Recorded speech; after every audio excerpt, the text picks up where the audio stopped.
fun people, I'm Isaac Carlson, and on Following Dreams, I'm focused on exploring the stories of people who are following their passions and achieving their dreams. I want to help inspire you to pursue what you love by hearing how others have done it. To stay up to date with everything I create that is meant to spread magic, make sure to follow me over on Instagram at WatsoVideos and subscribe to me wherever you listen to podcasts. Today, I'm talking to the creators of the Movie Lovers podcast, Bacon and Eggs. This duo of childhood friends hosts their podcast that focuses on long, hilarious, and entertaining discussions that spawn tangents and stories that all begins each week by reviewing films that hold a special place in pop culture. To listen to Bacon and Eggs, a podcast I have been lucky enough to appear on, or their new podcast that recently launched, That's What I'm Talking About, you can find links to everything in the description. Welcome, Tyler Carlin and Ethan Edgehill. Hey, just real quick, can you send us that blurb so that I can use it for everything? That's way better than how we introduced the show to people. Yeah, that was like, we talk about movies. You know, there's like long things you pay a lot of money for, and the popcorn's a lot. Mm-hmm, the popcorn is a lot. Anyway, I know, and I'm a sucker for it every time. Dude, me too. It gets me so often. Anyway, Isaac, thanks for having us on Following Dreams. This is a much better conversation about dreams than the fever dreams I have about my day job every night. So I'm very excited to be here. You have fever dreams. I have a fever. This is going to be great. Nice. Wow. It's obviously we've got a lot of positive energy flowing through you guys right now then. Buy our Be Positive merchandise. Oh, I'm bad. That was the most positive way I've ever said that I have a fever. I actually don't think I have a fever. I've just been sick for like 10 days at this point. So we're rolling on good feels and good fumes and energy. Yeah, my girlfriend Jaden has like the stomach bug going on with her right now. So yeah, we've got a lot of sickness going through, but I'm sure it'll be all fine. Yes. I mean, eventually, yeah. Everything's great right now because I get to record a podcast with two of my dear friends. Yes. Oh. Thanks, Ethan. Which one of us is a buck and which is a doe? What? I think we're both bucks. I would assume. Look into your heart, and there shall you find the answer. I'm a 10-point buck. There's no doubt about it. All right, Isaac. I wear my antlers on the inside. What can we do for you today? Dude, the question I always like starting out asking is, what are you passionate about? What gets you excited to create your podcast and pursue that as something that you want to do long term? Hang on. I've got a good one here. Go for it, Tyler. Ethan's got a good one. I think so. I love movies. There's no doubt about that. But really what gets me up and gets me excited about our podcast more than anything is, oh gosh, Ethan, should you go first? I can go first. I think you should go first. I'm nervous. So to kick this conversation off, I'm going to quote Justin McElroy's Twitter bio, which says, I feel an earnest and humble desire, and shall till I die, to increase the stock of harmless cheerfulness. Wow. I like that. I like that a lot. I like that as much as I like Frozen or And like Moana. I read that sentence at one point. I was following Justin McElroy the first time after I started listening to his podcast, and I was like, how dare you come for me that hard in your freaking Twitter bio, Mr. Chuckle Man, Mr. Funny Guy. Mr. Funny Guy. I will say, I am so like when it comes to the podcast, it's definitely about like the communities that we create and all of that. But like to answer on a more selfish level, it is an outlet for me to do comedy that does not scare the crap out of me. Ring, ding, ding, nailed it, got it in one. Yeah. That is just like, I was thinking about this all, like I woke up this morning and I was like, it's Tuesday. It's the day I get to record podcasts. That makes it a good day. Yeah. That is, like, you guys like the entertainment ability of being able to do it and like trying to make that something that you could like monetize and have fun doing on a consistent basis. Oh my gosh. If I could find a way to monetize doing comedy, and of course I have, right? Like we have the podcast, it makes jokes and it makes money. But if I could find a way to like the root there. Right. If I could find a way to monetize doing comedy to a point where I didn't have to work a day job, and to be honest, I'll get into this in a minute. That's what I do at my day job. But if I could find a way to do it without ever having to go and do like a stand-up routine in a comedy club with a bunch of like unmarried 30-somethings, that is the dream come true. Because, like, that's not a demographic I have any interest in writing jokes for. And I have, like, there isn't a way to rise in this world, like, in that sector without doing something unique. And so that's why I really like the medium that we have. You can't just sell, like, people won't just pay for you to sit around a fire with 6 of your best friends and tell stories all night. True. Not at the start. At least. Well, even then, it's like you have to record that or visualize that somehow for people to experience it. It's like, and that's the pressure. Is like you have to find a medium for which other people can experience the funniness. Sort of put it to permanent record. Yeah. Because would you ever go on like a Bacon and Eggs tour and like do a live podcast? That is the freaking dream. That is the current dream, and I would do it because we have an audience that would pay for it. I would not go to like a city and like air commercials for come see the Bacon and Eggs comedy show at the Civic Center. I would do it where like I knew our audience was going to already be there. Like I would need the guarantee. I wouldn't want to be making a majority of new listeners at a live event. Sure. That makes a lot of sense. All right. So now that we kind of have an understanding of what gets you excited and what you're going for, now let's go back to how this all kind of began. Now, I know you guys have been friends for an uber amount of time, but how did that friendship initially begin? Ooh, Ethan, can you tell the story? Oh, man. Yeah, I can tell the story. It's so romantic. It was in... what was her science teacher's name? Miss Sneed. Miss Sneed, that was it. Yeah. So I had just moved to the school district that I ended up staying in, but I just moved to the Roanoke County School District in I think it was 2003 or 2004 or something like that. In 6th grade, and Tyler, it was the first day of school, and Tyler and I both had Miss Sneed for I think 6th period science, just like science class. There was no prefix to it, just not science. earth science, not life science. It was just science, atoms and physics. Yep, just science. Anyway, so I didn't know who this guy was, man. I was like, I knew a couple people through like youth group and stuff, but I hadn't really seen any of them that day. So I'm like, man, I don't know anybody at this school. I had talked to like 3 people because I don't know what I'm doing. And this kid comes and sits down next to me and he's just like, hey, you want to see me sketch some cheetahs? And then he proceeds to spend the rest of science class doing like cheetah sketches. And they were good. They were good. They were good cheetah They were the sketches. best I've ever drawn a cheetah. I will say this, Ethan. This is a detail you oft forget. So I remember this very clearly, and this is very important. Definitely not trivial entirely. I know that everybody in the classroom, including you, was sitting on one of those granite top science tables, like the two-person. You were at a desk. and like in the back of the room, stage right, I was just like in a desk, like a desk with a table and chair attached. Next to my granite table, who Alec Proctor was sitting at the granite table with me. Yes, that's exactly what happened. I do remember the desk, and I remember I was drawing them like above the syllabus, and I have very little recollection of that class other than that Miss Sneed was a huge Red Sox fan. It was 2003 because the Sox won the series. No, it was 2004 because the Sox won the series in 2004. Yeah, they would have won the series like 2 months after we started school. Yeah, so that was that class, and she was very passionate about us living in the Albemarle watershed. Yeah, not the Chesapeake Bay watershed. Which they Screw spend the all those taxpayer dollars to put those pretty signs up on 64. On 81. On 81, that's what it is. They're like 10 miles out of town. Yeah. Dang, so all the way back to 6th grade. Yep. 6th grade. Wild.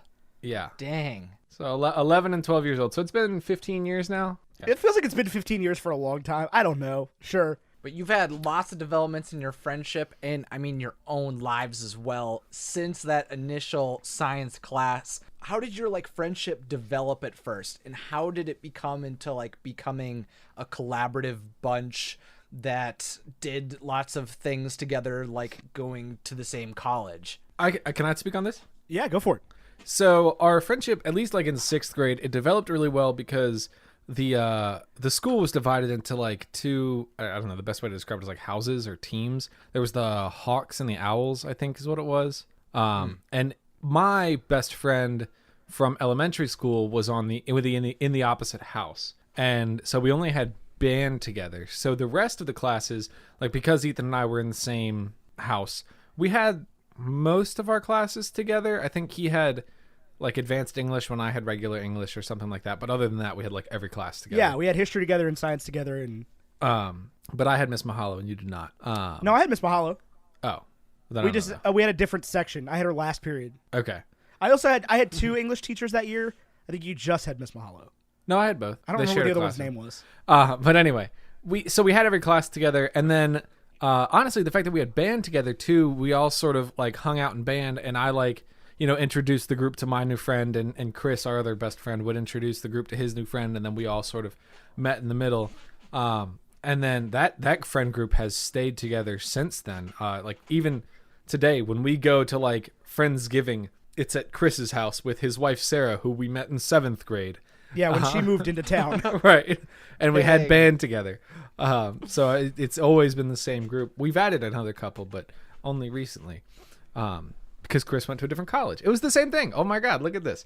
Right, and that's where Tyler and I met our significant others. So, but Ethan and I, we didn't have much to do outside of school. Like, there's not like, there's plenty to do in Roanoke, but we didn't have any money. So after school, we would get like $20 from our parents and we would go to the movies.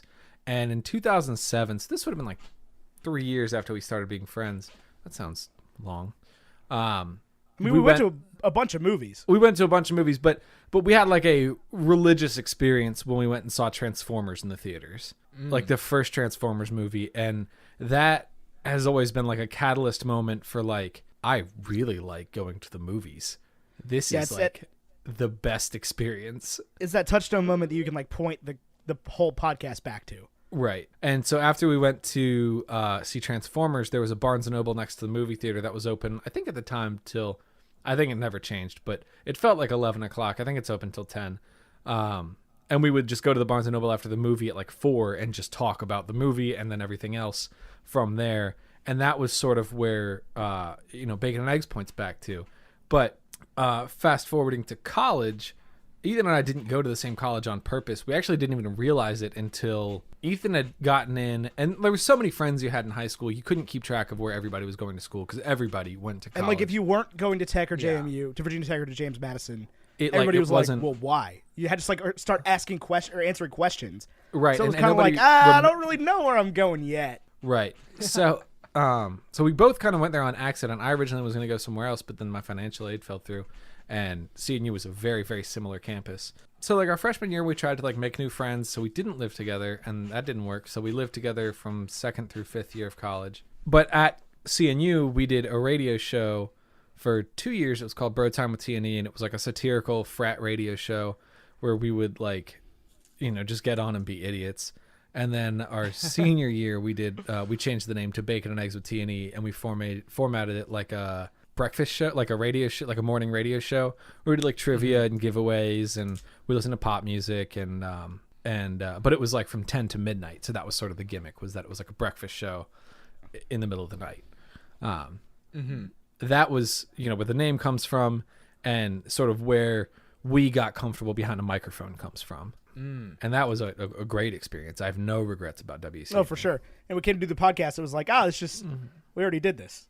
Right. It was very easy to get behind a microphone and chat. There was no song breaks, but honestly, that helped. The song breaks, I found you would get on your phone, and then when it came time to talk again, you would be like completely distracted. At least I would. I know that was the case for me. But we don't really grab our phones much when we record our podcast, so that's not a huge problem. Do you have anything to speak on? From 6th grade through college, Ethan, do you have anything? No, you pretty much nailed that whole segment. It was just like we had every class together for years. Not every class, but we had at least a certain amount of classes together every day for years. So we started hanging out. We started developing the same friend group and just really never let that whole thing go for whatever reason. Even our friends' parents are just like, man, I've known you forever. And I'm like, yeah, kind of. Yeah. Whoops. I grew up there, right with your son. Yep. Same age, believe it or not. Yeah, class together. And the big thing, I will say, we did do, like, one of the things that caused us to be together so much was that we did band together. And, like, when I was a junior and senior in high school, I took 4 or 5 band classes a day. and so did Ethan. So we were like, we spent over half the day together just doing something we were both interested in. Between jazz band and marching band and music theory and symphonic band, yeah.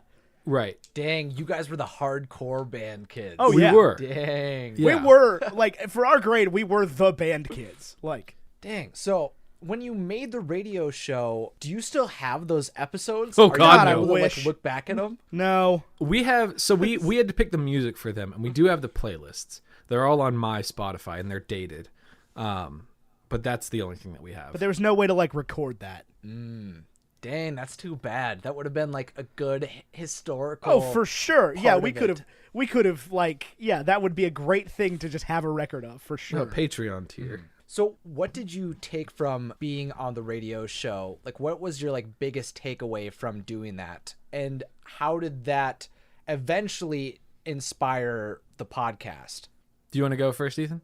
So I feel like the I answered the last one. The podcast was. I don't necessarily know that the radio show was more just like. Hold on, let me start that whole thought over with. I spoke before my brain was ready there. The podcast kind of grew out of a necessity of us to like reconnect when Tyler moved away. So he not away, he moved back home and I did not.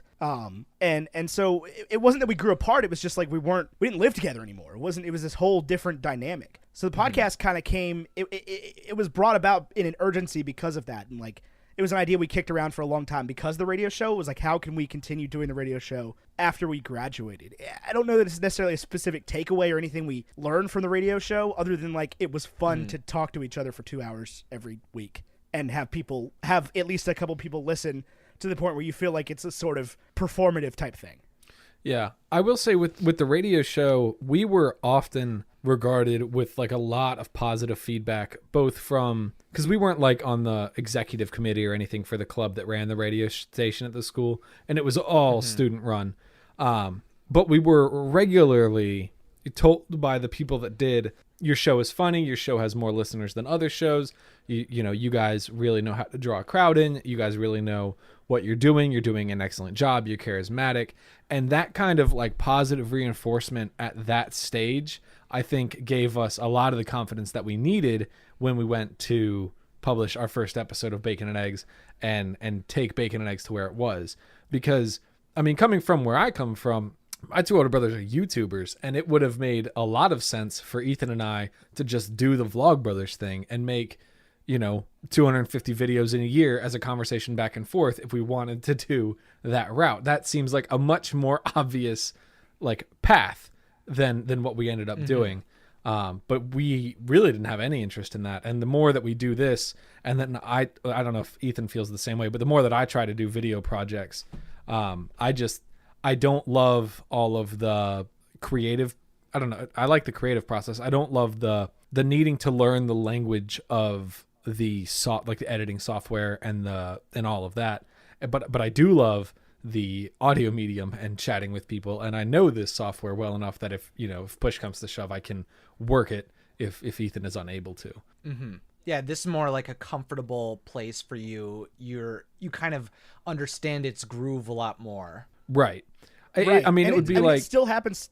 Oh, sorry, go ahead. Well, I was just going to say, I mean, it would be like, if your options were do a speech in front of the class in English or Spanish, I would choose English because I know the language. Mm-hmm. You know what I'm saying? Like, it would be so hard for me to... I feel like, especially because the expectations are so high for me specifically, to like put out a high quality video product because of who I am, that I would rather just put out a high quality audio product because it's what I'm good at.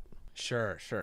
But it still happens to this day that like people, at least it happens to me. I don't know if it happens to Tyler, but people I have that are like friends, but not my A group of friends. People that are sort of in the second circle will come up to me and just be like, "Hey man, do you know your podcast is funny? Like I listened to it the other day for the first time. Like y'all are actually good at that." And I'm like, "Thank you.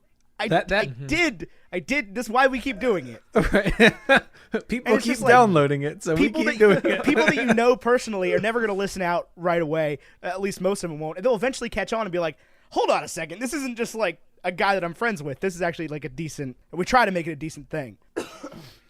Yeah, and I know it's definitely a medium I feel the most comfortable develop with. Like because at first it's always going to be clunky. It's not going to be as elegant as you'd like, but you can definitely tell even just coming on to the podcast over time, that you can feel how much more developed and intricate the show has become over time because of how you interact with me even. And so I think it's very impressive what you guys have been able to develop over your first 2 years and everything. And I definitely think you're perfecting the platform and the medium of it. I feel like as someone who's typically in front of the camera, it's intimidating to be able to try to conquer audio and be able to have more long form discussions where there's not like a fully developed script.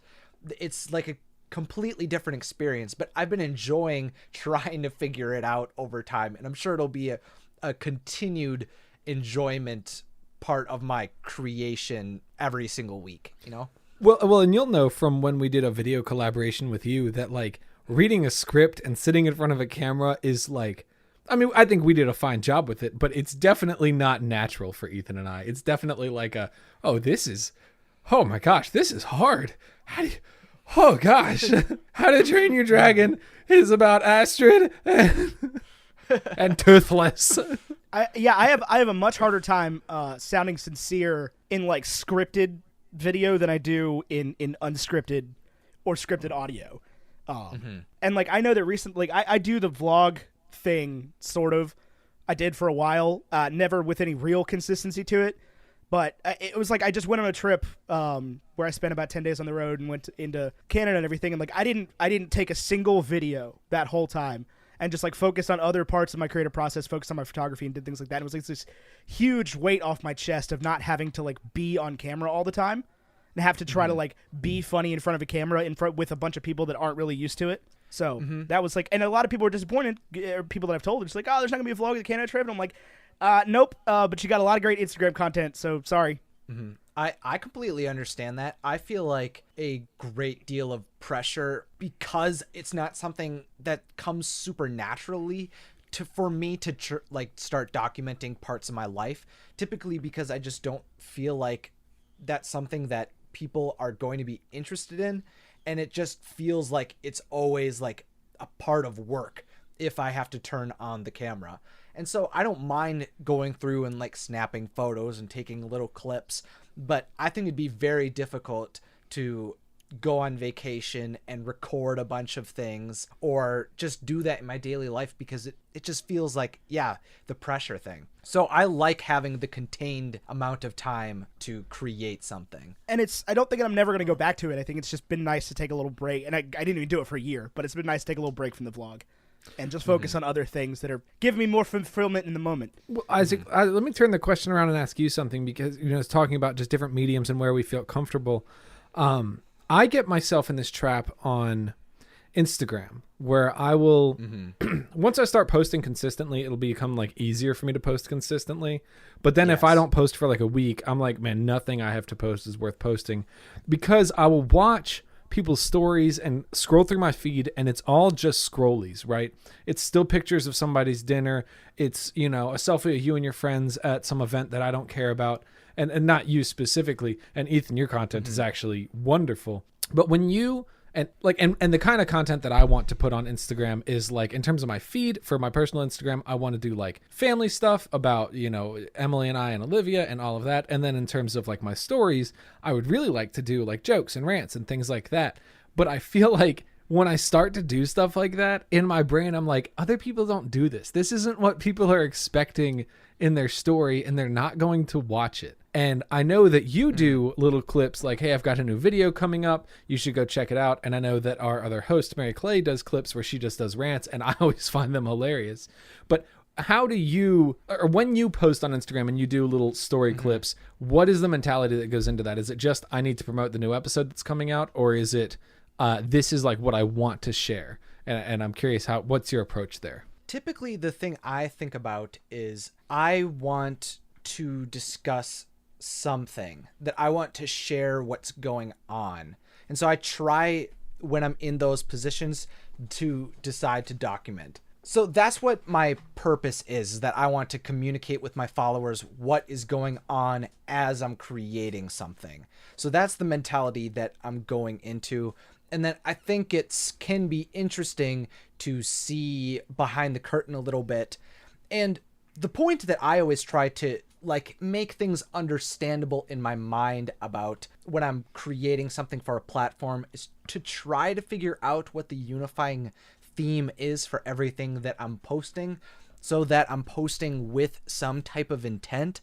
So for Instagram, the idea that I have going through my head is that I'm trying to show my like magical life, that I'm trying to like implement living a positive magical life while discussing Disney and making YouTube my career. So that's what I'm trying to show through it. Yeah, I could learn a lot from that whole theme thing.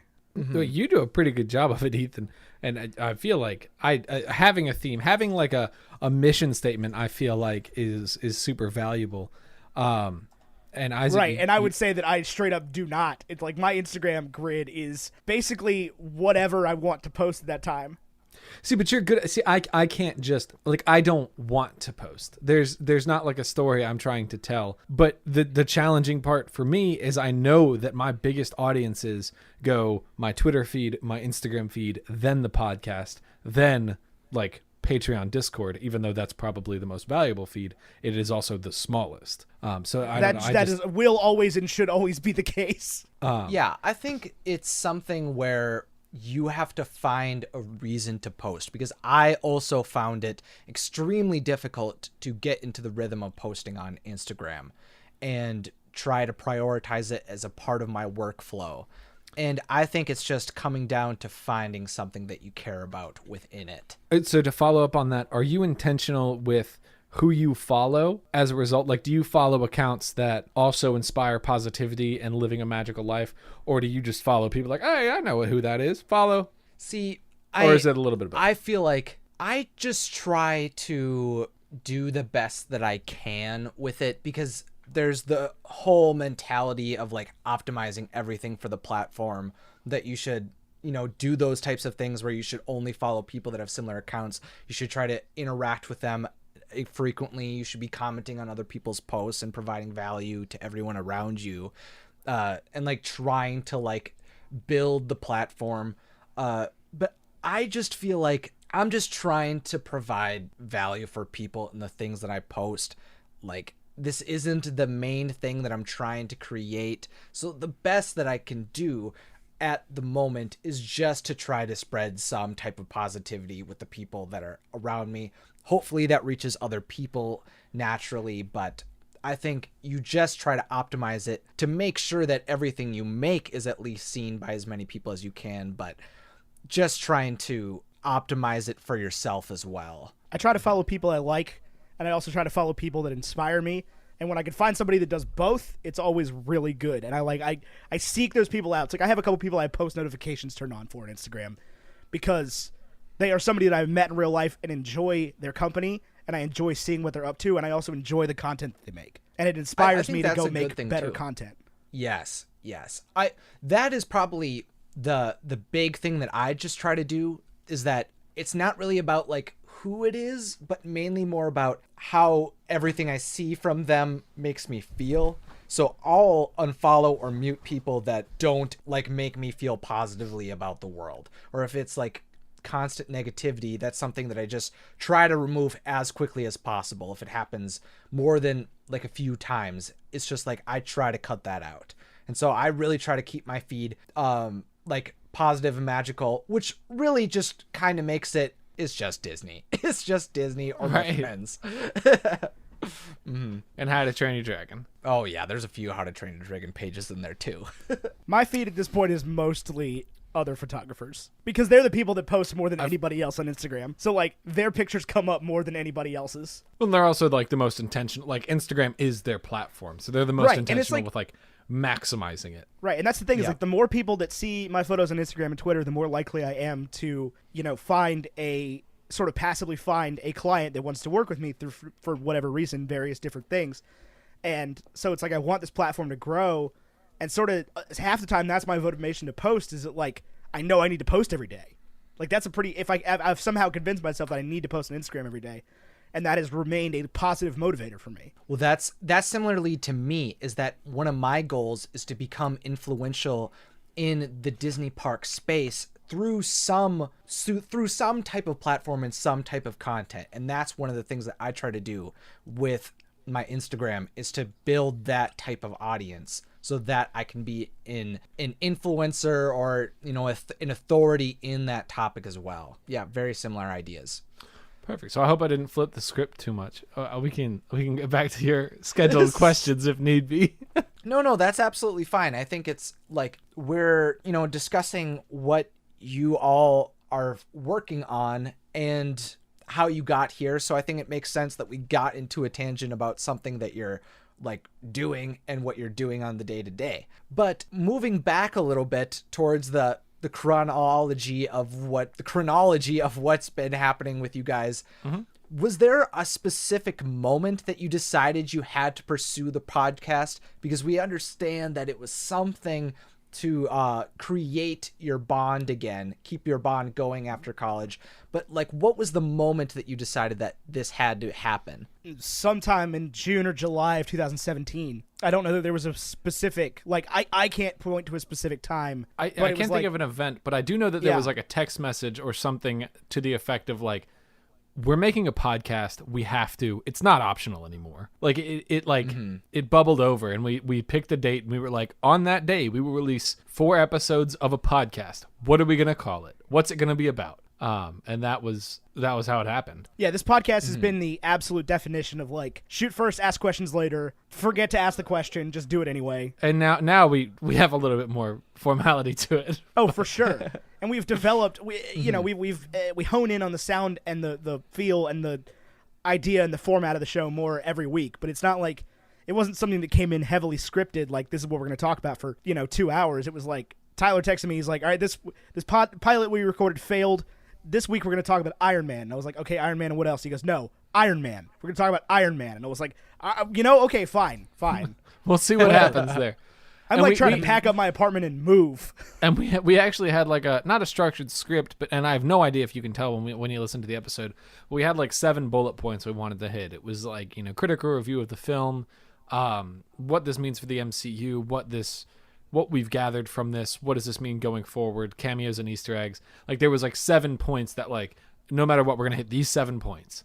And we abandoned that, I think, by the time we got to like Thor: The Dark World.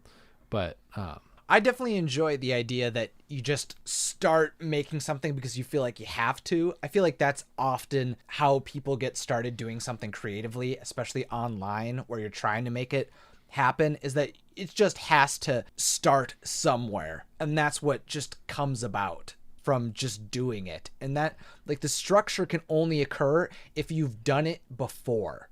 Like, that's what I found. Like, people like Peter McKinnon can show up to YouTube and crush it right away because they literally have done it and refined it already. Right. But for you guys, Peter McKinnon's a professional videographer. Yeah, exactly.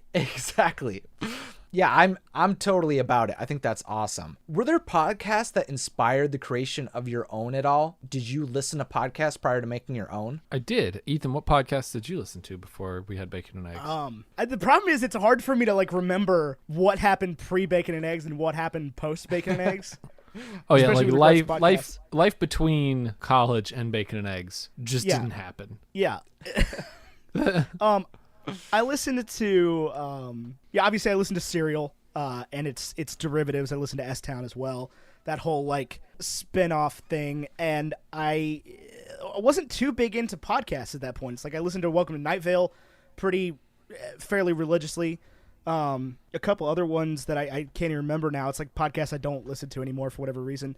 But it wasn't like a huge thing in my life at that point. I was listening to a lot of Dear Hank and John as well at that time. I listened to a lot of audiobooks. That was my main thing at that point. The big one that inspired me, and I remember when we started the show that we sort of, I don't want to say like ended up in the niche, but it was definitely like, if these guys can do it, so can we. And that's why our pilot failed. The one that I listened to a lot was Hello Internet. And a lot of podcasts starting, like Hello Internet makes a promise to aspiring podcasters that aspiring podcasters straight up 100% will not hit. And it's just a 2 dudes talking format.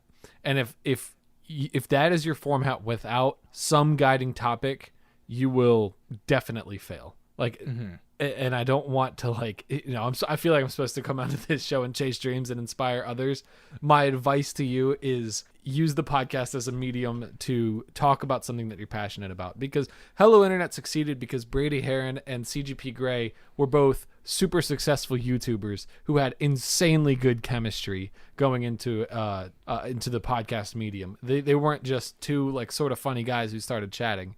They were already like hyper successful. It's the Peter McKinnon thing. You can come onto YouTube and succeed because he was born to do it. Well, and I think that's a good thing, because you said, like, you know, you don't want to like squash dreams by like pointing out why you might fail, but I think that's like a very important thing that you have to realize if you're actually pursuing something that you want to come true, is that there has to be some level of pragmatism going into it, and that you have to be aware of the landscape that you're getting into. And if you want to say, hey, I heard that it might fail and I'll do it anyway, go for it. Prove me wrong. Please prove me wrong. Nothing I want more than for your podcast to succeed. Exactly. There's a lot of people in the world. There's a lot of time to be listened to. And to this day, I think I still listen to one half of an episode of Hello Internet. It's so good. Just on Hello Internet, I hadn't listened to it in years, and I was in the car with Emily and my dad driving home from the beach, and I was like, Emily, put on a podcast. And my podcast library is huge, right? Because every so often somebody will be like, Tyler, check out this podcast. I think you'll like it. And I'll download the whole thing. Yeah, but mine's I'll never a mess. So like I put on my brother and me, and like my dad was like, this is stupid, I hate it. And I was like, okay. And then I put on like Dear Hank and John, and we listened to a couple episodes of that and that one well. And then I put on Hello Internet, and like not a word was said between the three of us just listening to that conversation for like an hour and a half. Like it is so immediately compelling and so insanely good. I have new episodes of 35 different podcasts downloaded to my phone every week. Do I listen to all 35 of those? Heck no. I'll get to them one day. Although at this point, I'm starting to believe I may never get to the back catalog of 99% Invisible. It's so good. It is, but they just keep rolling them out, man. It just keeps happening before I can catch up. See, before I created like this podcast, the only ones I've really listened to is like yours, Fantastic Geeks, and Casey Neistat's Couples Therapy. Yeah. So those were like the only ones that I'd really experienced, but I just wanted to try it and to figure it out. But under the landscape that you guys were under, it makes a lot of sense with the direction you guys went, and especially since you guys have such great chemistry. Oh, you'll start listening to more podcasts. Trust me, it's coming for you. It will. Your day will come here where you'll all of a sudden be like, oh man, I got 7 new episodes today. It's Monday. I believe it. That's going to be the Bacon and Egg. Because what's going to happen to you now is you'll be like, oh, well, I make YouTube videos. I also make a podcast. Oh, podcast? You make a podcast? I've heard this great podcast that you would love. And then you're like, I might actually love that. Dang. That's such a good idea. I love that idea. Yeah, exactly. Well, and of course, as the Bacon and Eggs network expands, all the shows that you could ever want will be produced by you two. That's exactly right. Right. It's like, right. You know, you listen to one podcast on the Maximum Fun network.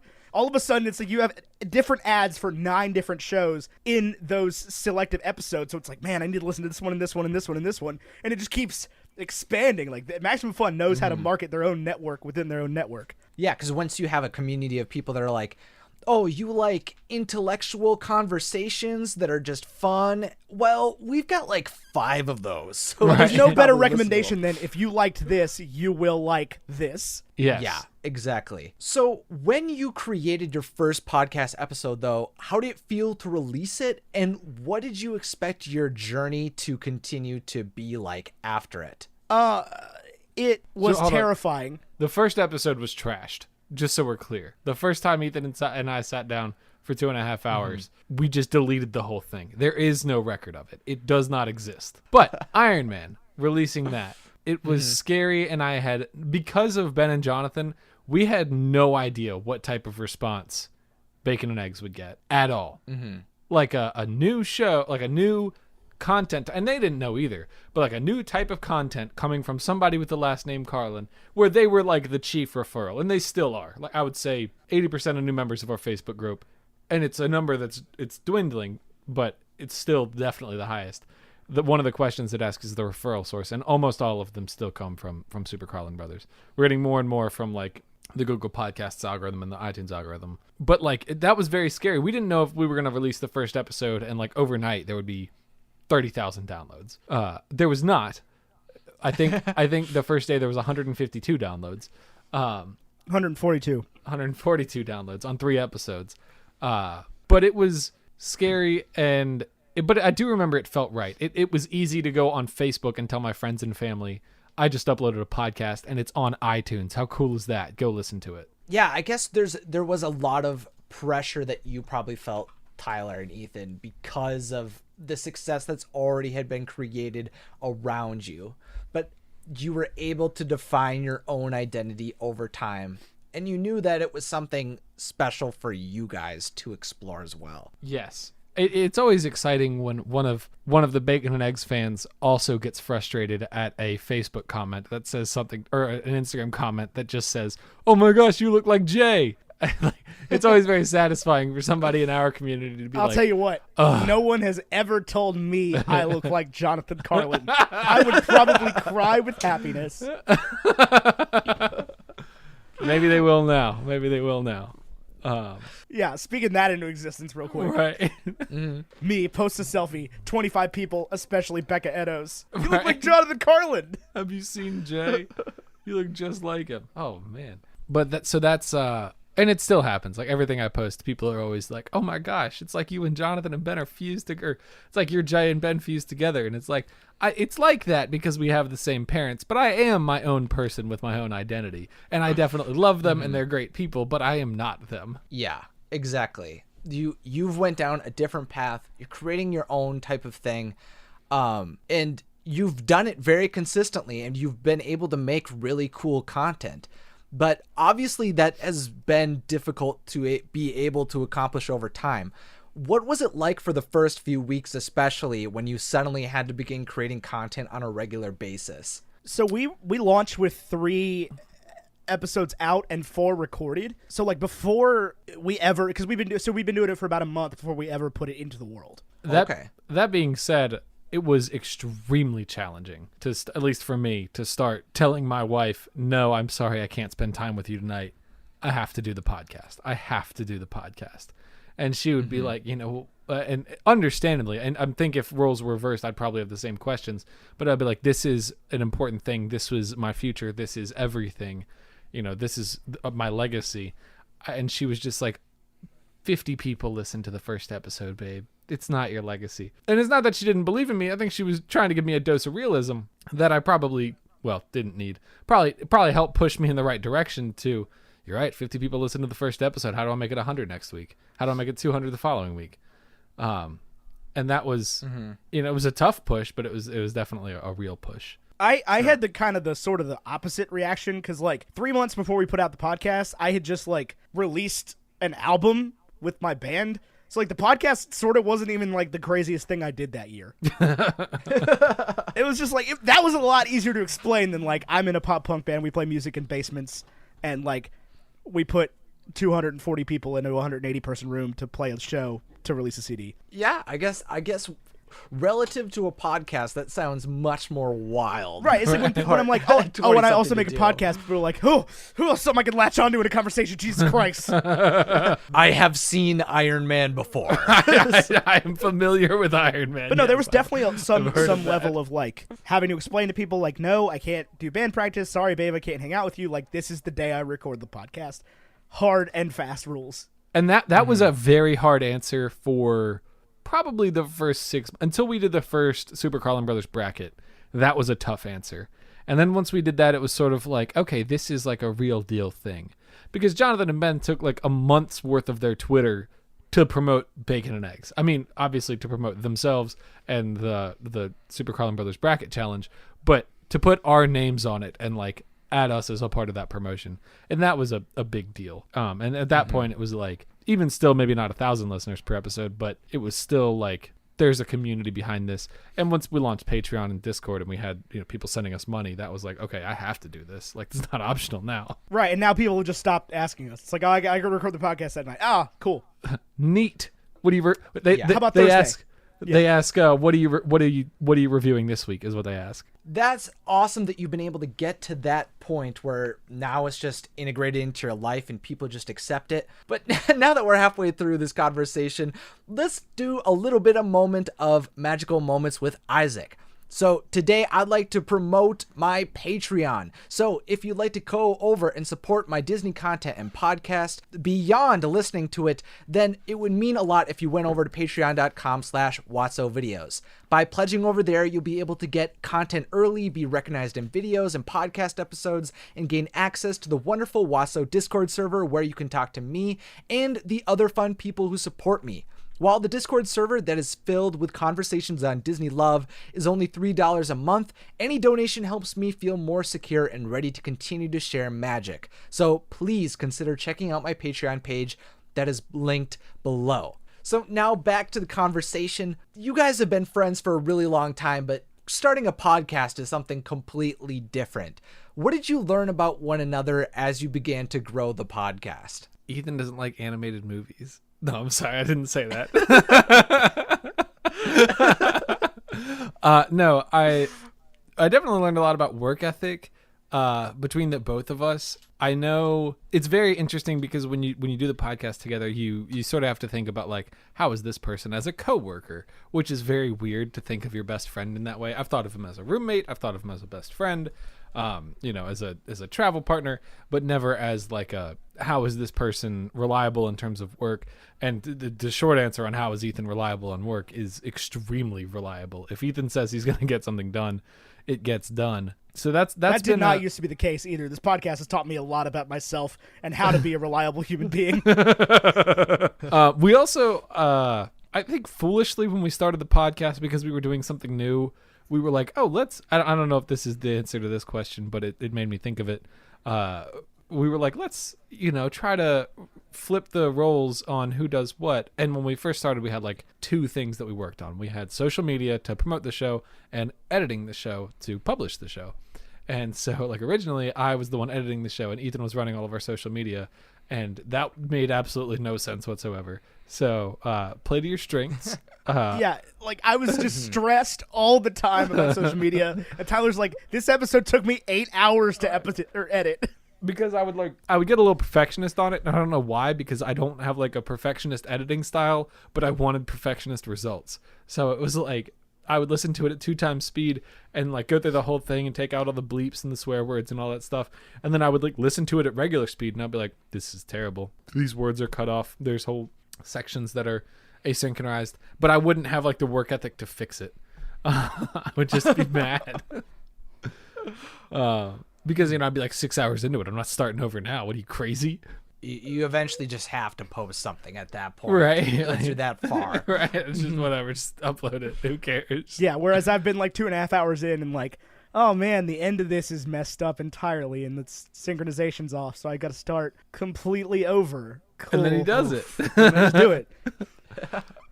There's a big thing about work ethic.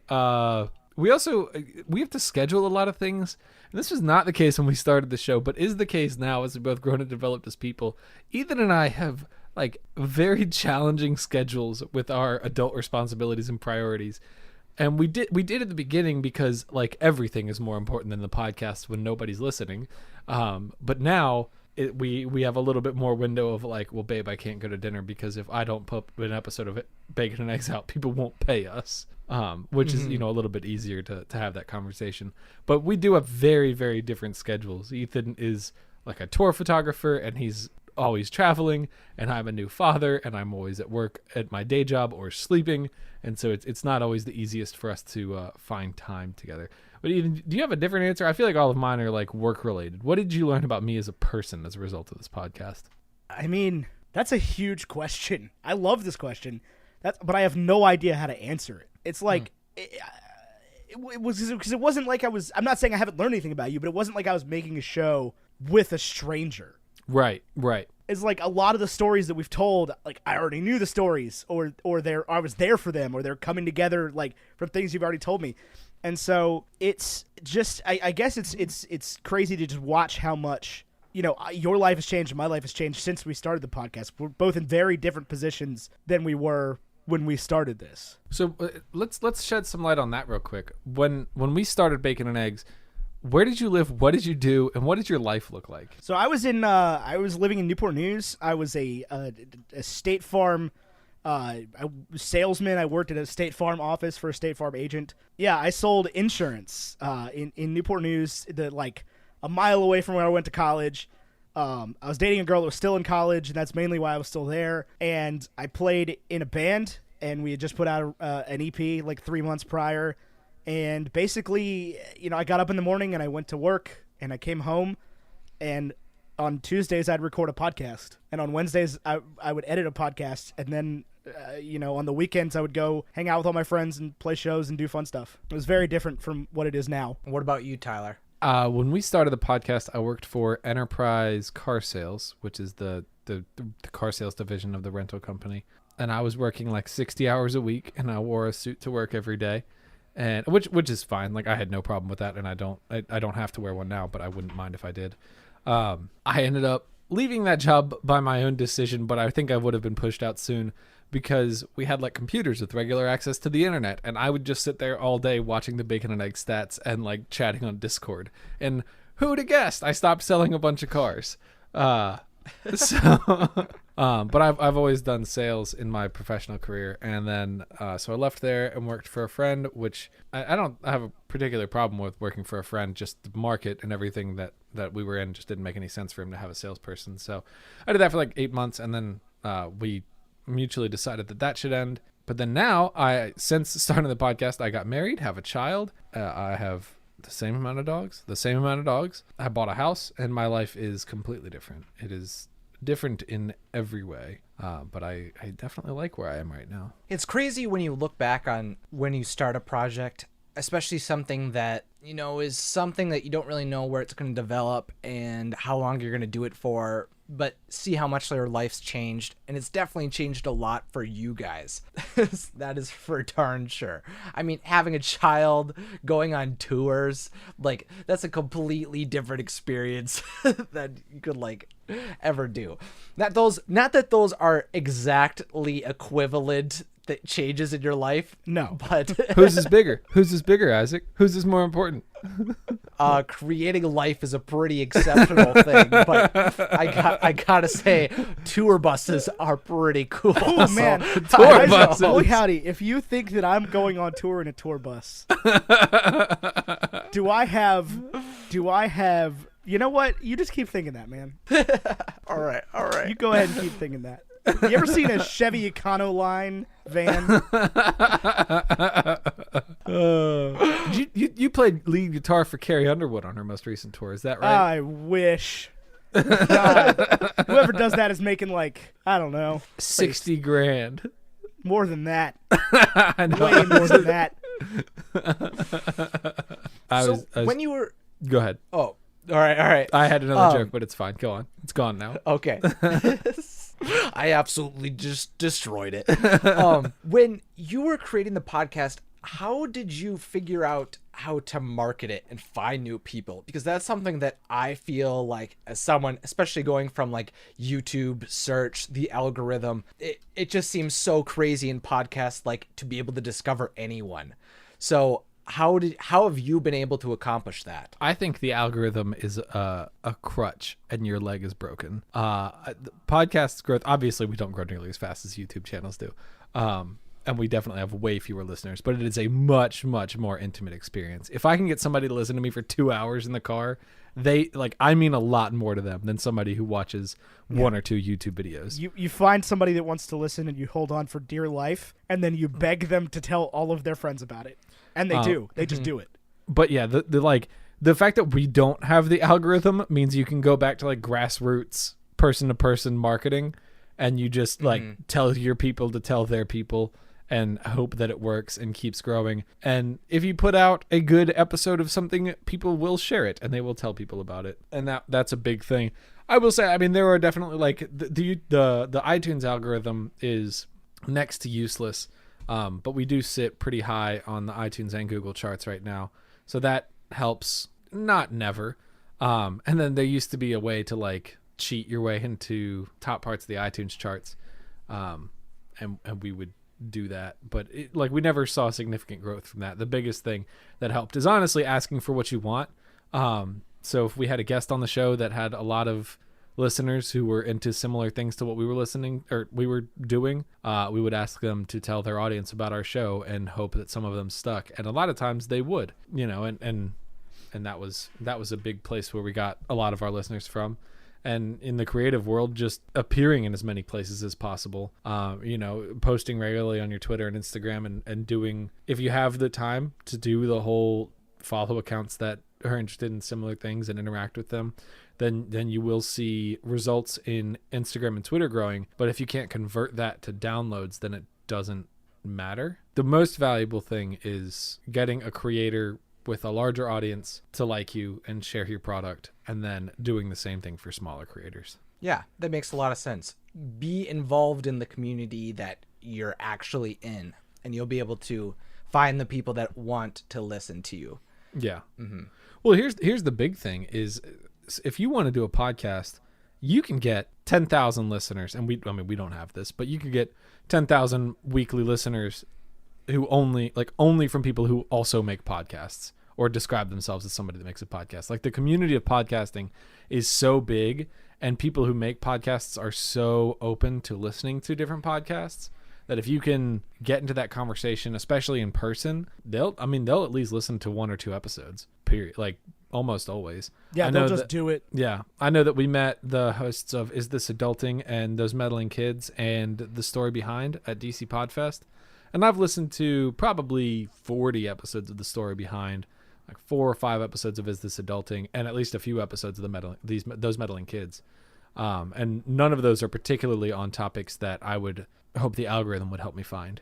I would never know. I would never think to search them. But I've also never, let me make it very clear. I've never searched anything in the iTunes charts, like in the iTunes podcast app. Yeah. If I don't know the name of the show, I'm not listening to it. Yeah, if I don't know the name of your show, I'm not going to listen to it. Full stop. Like, I've gone and plenty of times have been like, it's again, I hate to keep bringing up Peter McKinnon, but it's like I found Peter McKinnon because I typed in, like, how to take good photograph into YouTube, and it was like, you should follow Peter McKinnon. He has 1.1 million subscribers.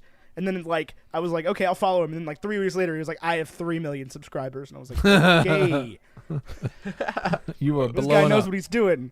They literally print his photos on money. Yeah, and it's kind of like the optimizing for the place that you're at. Is that, for me, for the longest time, it was trying to find like good questions to ask that people were wondering about the topics that I cared about, so that you could be discovered in similar ways that you were describing. But yeah, podcasting, it's much more, you have to be your number one fan and really get out there and connect with people. And once you do that, you're able to build your, like, amazing community. And that's another question that I wanted to ask was, how do you feel, what do you feel like is the best things that you would tell someone who is trying to create a podcast like me? How do you build a community around yourself? Or what have you noticed works well about how you've created your show? Ethan, I have an answer, but do you want to go? I feel like I talked a lot. This is like your job. This is my job. But it's actually more about Ethan than it is about me. So when we started Bacon and Eggs, like, I made a conscious effort to, like, anything public facing needs to be by, like, the unwritten Super Carlin Brothers guidelines to the nth degree, because we want their audience and we want to be exactly who they want us to be. Over time, we sort of peeled back layers on that. You know, we would allow cursing on our show, but we still bleep it out, but now it's a joke and it's hilarious. It's the best censorship in podcasting. And we would be more authentic and be more our real selves. I think, like, the first time we got into a disagreement about a film, or we watched a movie that we didn't like, it was, I mean, not Beyond the Incredible Hulk, but the first time that we got into, like, a real discussion, it was really eye-opening. And it was like, the community that we have gravitates to us and sticks to us because we are authentic.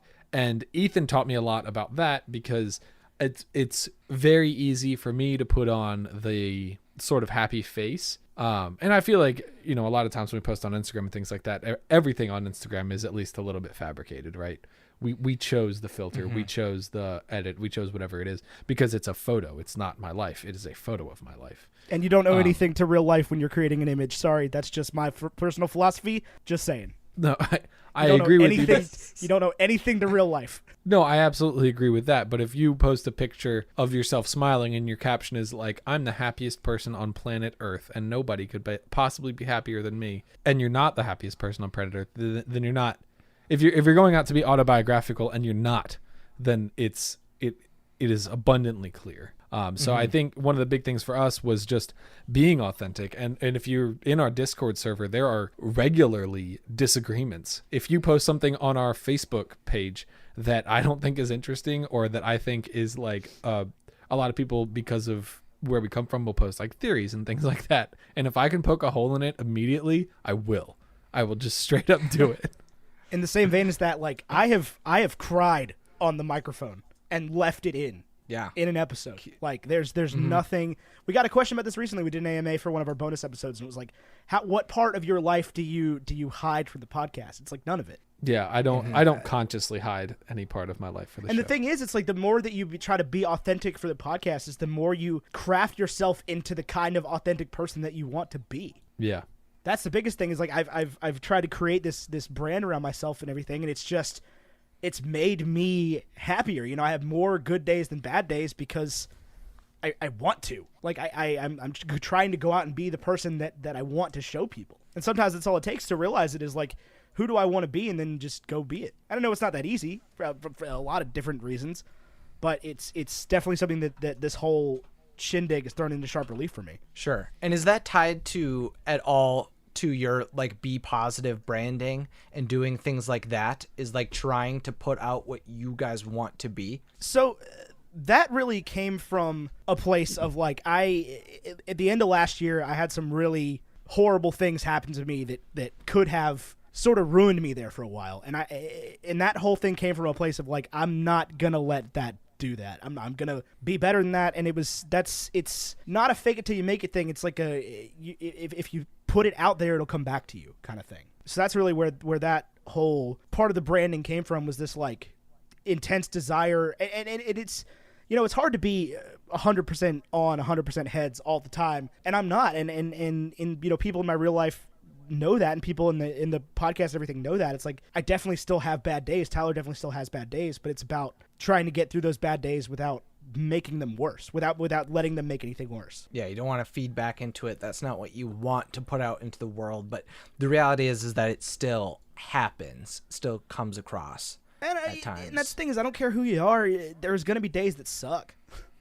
There's going to be days where you don't want to make your podcast, or you don't want to post on Instagram, or you don't want to do your videos, or you don't want to go to work. It's just going to be a thing. Like I don't care what your job is. It's still a job. You still, once you rely on something, it can't be pure. Correct. Yeah, absolutely. As soon as you rely on anything outside, especially anything outside of your control, for any part of your happiness or any part of your breadwinning or any part of your daily routine, it's gonna, you know, it's not always gonna be perfect, but it's, you know, we try to create a mentality and a brand and a community and a group of entertainment surrounding us that is more positive than negative. It's more heads than tails, and it helps people get out of their tails days. Yeah, is having those fun, goofy, humorous conversations can bring a little bit of positivity and excitement in people, and when they get to listen to you. That is the authentic us. Like, if you sat there and had a conversation with us at dinner, like if we got to take each individual podcast listener and go out to dinner with them, they would see that what they get on the show is what happens in real life. Yeah. We may embellish the stories a little bit in, you know, on the show, because they're not embellished, but I don't have to explain to Ethan what happened, you know, in 6th grade science class. He knows. But yeah, other than that, you know, the show is pretty much as authentic as it gets.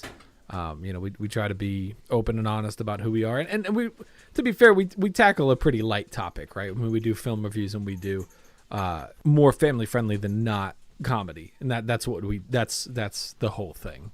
But we've gotten into some pretty heavy conversations out of some pretty light movies. And we've also tackled some pretty heavy movies. I mean, a lot of people have pointed to our episode on Dead Poet Society and been like, I'm glad you guys have reviewed this movie. I'm glad that you had this conversation about it because it helped me feel like I wasn't alone out there. And like, those are great days. And they're the same kind of great days that somebody's like, I almost peed myself on the way to work laughing at your episode on the Lego Movie.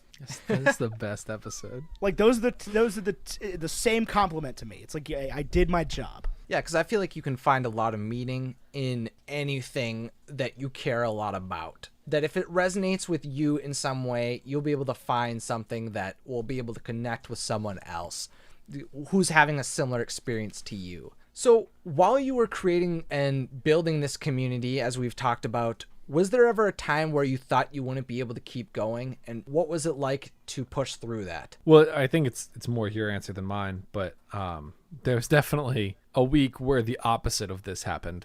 There was Ethan can probably speak to it more than I can, but there was a life-altering event where Ethan wasn't going to be able to go to his house for a few days.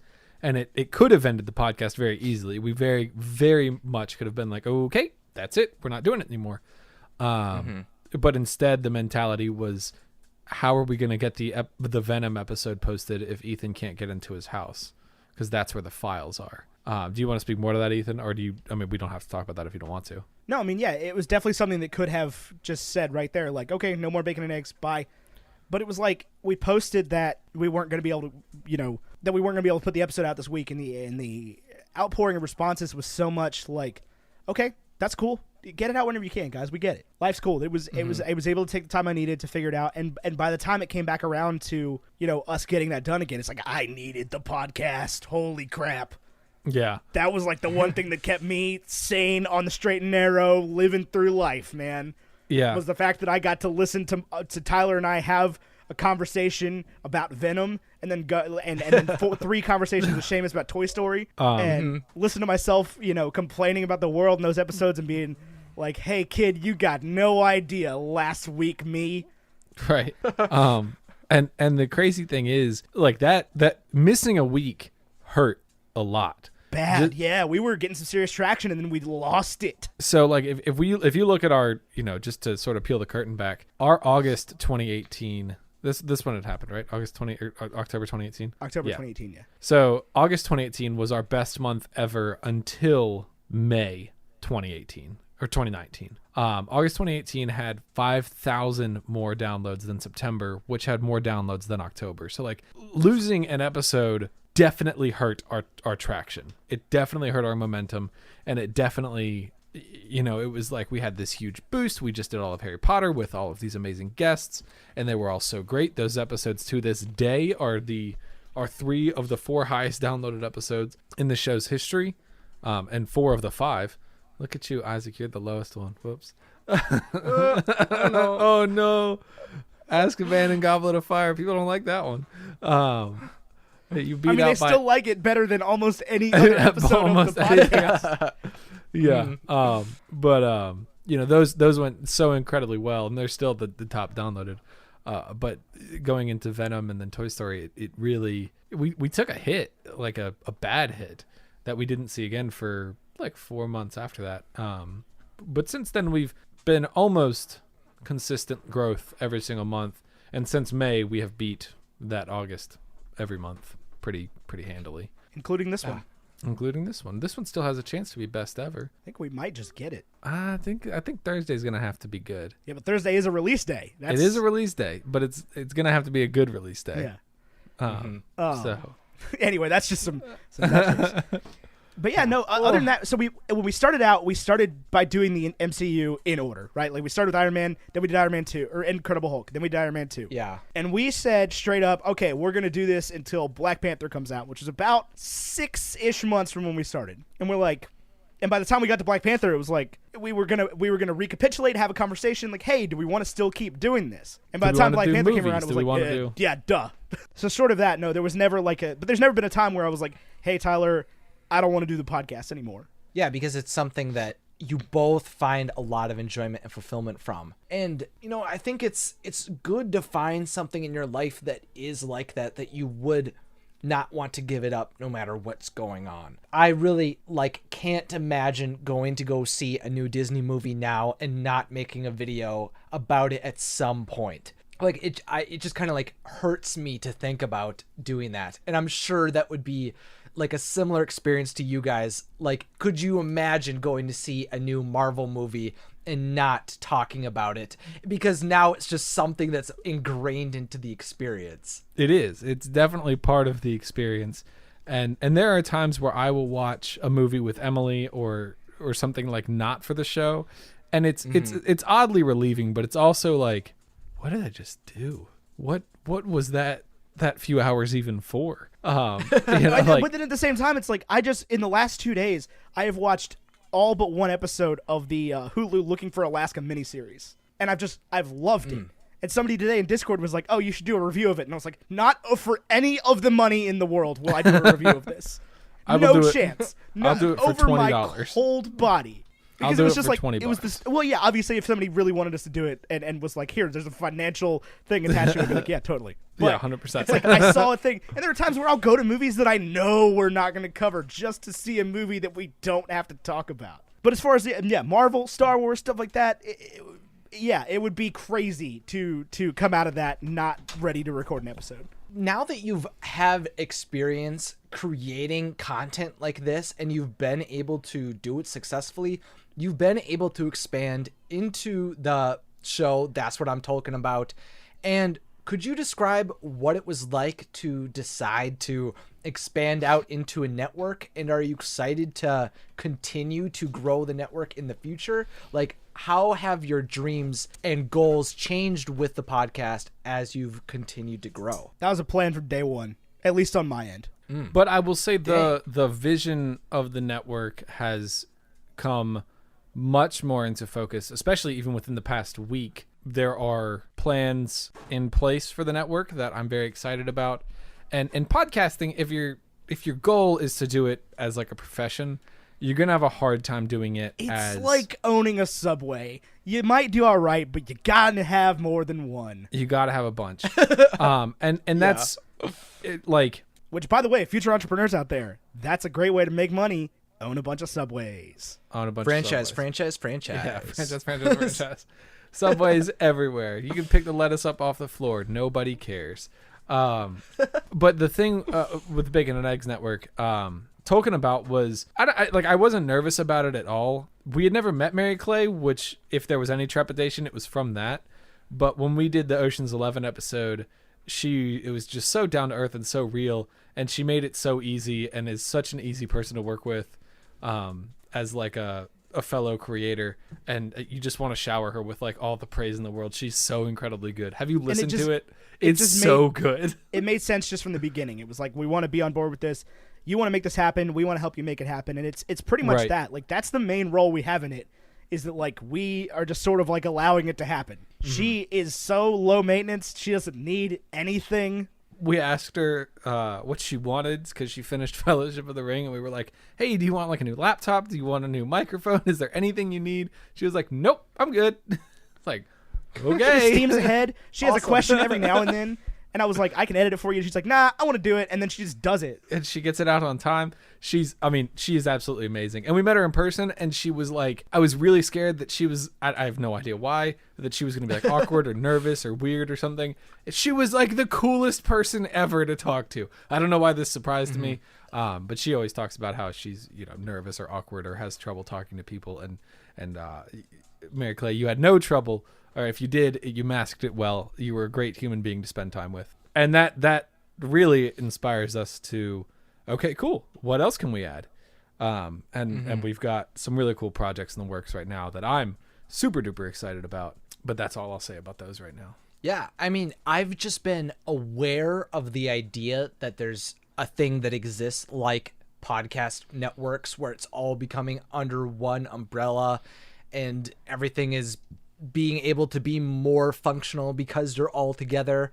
And I just find it fascinating to be able to watch from an outsider's perspective, watching as all of this transpires for you guys. I find it fascinating, and I'm excited to see where the heck it goes. I'm excited to see where the heck it goes. It's going the heck, man. Like It's going the heck. The stuff we have planned right now, I'm so excited. We're branching into new genres. Oh, I'm so excited. And is that where you see your journey going? Is that you'll be the producers of a variety of podcasts that you'll be in somewhat control over? I don't think of myself as in control of talking about. Like I think once she has texted us and said, "Do I have to censor the word ass?" And that's about as in control of her show as I'm in. Okay, then like, would it be like managing then? Kind of. So it's the idea, I think, is to have a community of like dedicated shared resources amongst podcast creators. So so that we would be able to provide whatever it is you need to make your transition into creating a podcast as easy as possible, and in return we share some of the financial gain. Yeah, we want to keep creating, and we want to give other people a space to create. But yeah, creating is the best. I absolutely agree. It is a lot of fun.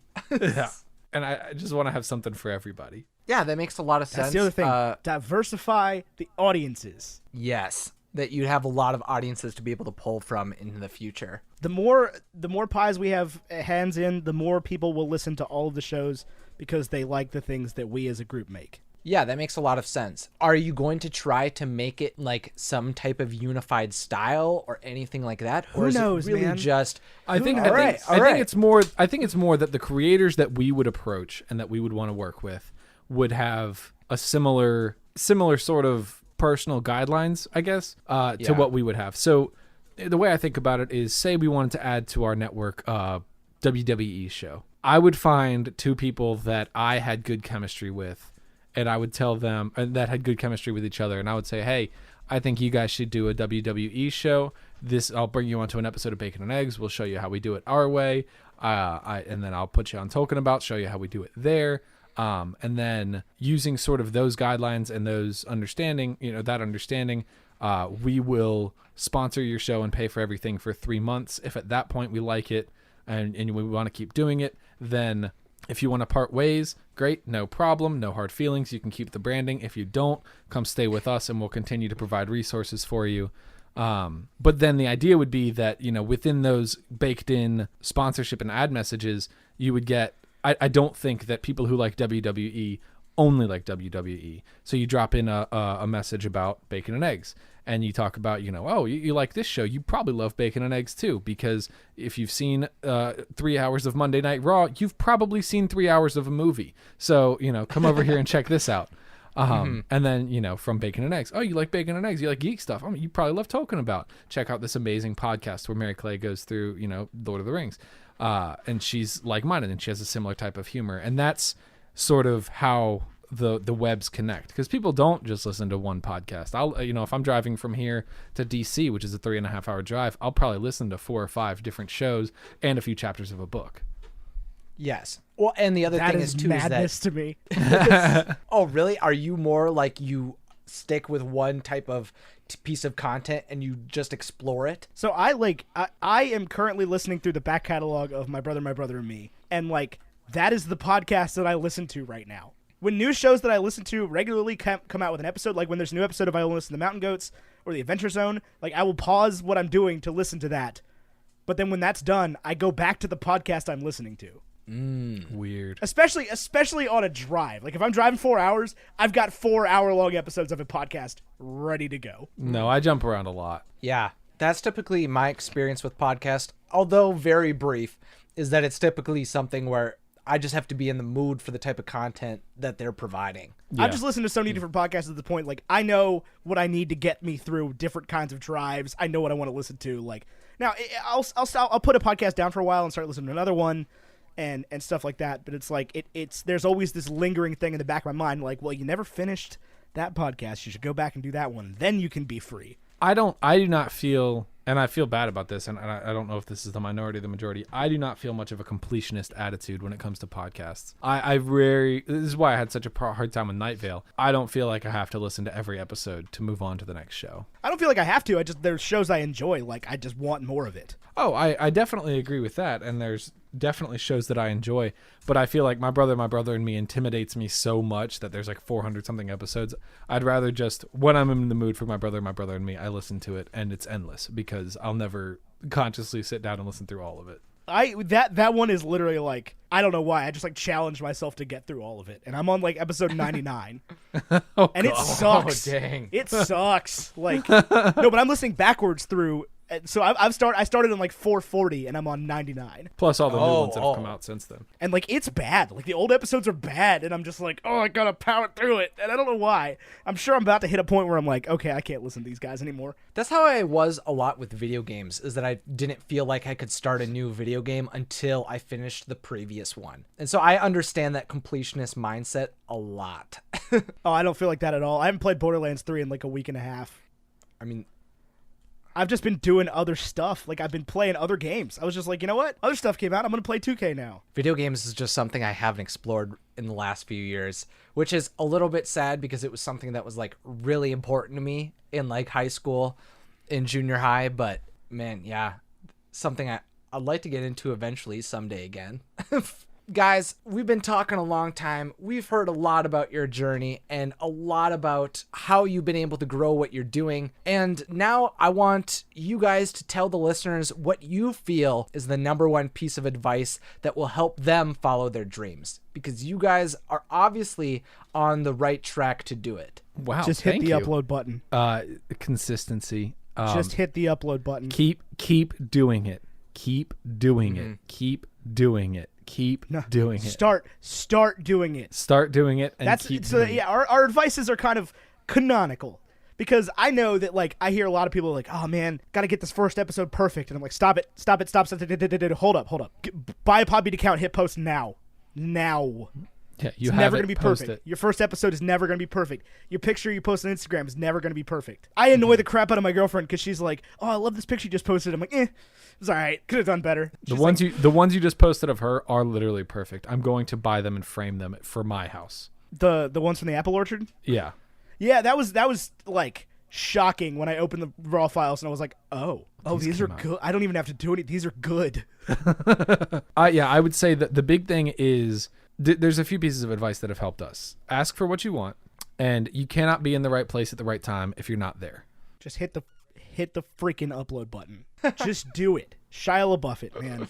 Because you know what? If you're 16 and you're uploading your podcast right now and it's got 6 listeners each week, that's totally fine. Because when you're 24 and you want to try again and you have a big network of friends and you want to do the thing, you have a ton of experience. And they're looking for 24-year-olds with 8 years of experience, and you have it. There's 2 freaking 16-year-olds in our Discord server that have been doing a podcast for over a year now. And it's every so good. single week. And it's so good, and they are 16 freaking years old. I think they're both 17 now. But whatever. Yeah. They're never going to grow up. They're never going to grow up. And it's like they've been doing it for a year. They are so far ahead of anybody else in this curve because they're 17. It doesn't matter if 9 people listen. They'll get there. They will get there. They got there. all the time in the world. They don't need it to work for like 8 more years. Right. Exactly. I think that's something that is not fully understood, is that most of the time the things that you see that you want to do and that you want to be successful in will take a long time. And all the people that get there to that point on average are the people that just did it for a super, super long time. Like no one just does it overnight. Yeah, you can't bank on. So like, you remember the movie Sweet Home Alabama? Yes. I never have seen it. Okay, in Great the movie. Sweet Home Alabama, the lead guy owns a glass shop. Josh Lucas. He owns a store that sells glass items, and the way he makes his most unique pieces is he literally puts like lightning poles in the sand, and then he has lightning strike them, and they make these like really cool intricate glass pieces. But his shop stays open because he sells glass cups. Okay, not every customer's buying the $3,000 intricately designed lightning strike glass piece. It stays open because he keeps pounding and he keeps making glass cups in his kiln, in his glass blowing shop. So like, yeah, you can pray and pray and pray for lightning to strike, but even when it strikes, you still have to sell that product, and you will find more success if you just keep putting something out. And lightning that's is good. never going to strike if the store isn't open. Yeah, well, or if the pipes aren't out there. But yeah. But like nobody can buy one of the Yeah. lightning figures if the store's not open. Right. Exactly. I think about that movie every day. I love that Dang, movie dearly. Is that impactful? All right. Well, Oh, I it's- feel like now I have an obligation to go see it. It's not a good movie, but like I think about Yes, that it guy's is. entrepreneur. No, it's not. Revisit. I think about that guy's entrepreneurial like arc, and I'm like, wow, that's impressive. And he's got this like really cool thing that he does. I don't know. It's very cool. You should check Oh, it it's out. such a sweet story. So just to recap, Sweet Home Alabama is a watch for the entrepreneurial minded. I think so. Honestly, I mean, would you agree, Ethan? Yeah. Yeah. I think that has been a great cap to our discussion. We've been able to look at the full history of Bacon and Eggs, a movie lovers podcast. Guys, that podcast is literally everywhere. It's even on Spotify. So if you enjoy the conversations that Tyler and Ethan do, definitely go listen to them. I've appeared on a few of their episodes, including the one on Ralph Breaks the Internet, The Lion King, and most recently, the one on Hocus Pocus. Their podcast is great. You guys are the first podcasters to ever be on this podcast, so thank you so much for coming on. It's been an absolute pleasure to have you guys here, to get some advice, to hear your points of view on what it's been like to grow over the last 2 years. Thank you for having us, Isaac. It's been an absolute pleasure. It has been an absolute pleasure to be here. I love talking about this. Follow your dreams, people. Keep uploading them. I'm so glad you guys were able to talk. And to all of you who are listening, if you haven't listened to them before, definitely go do it. All their links will be in the description.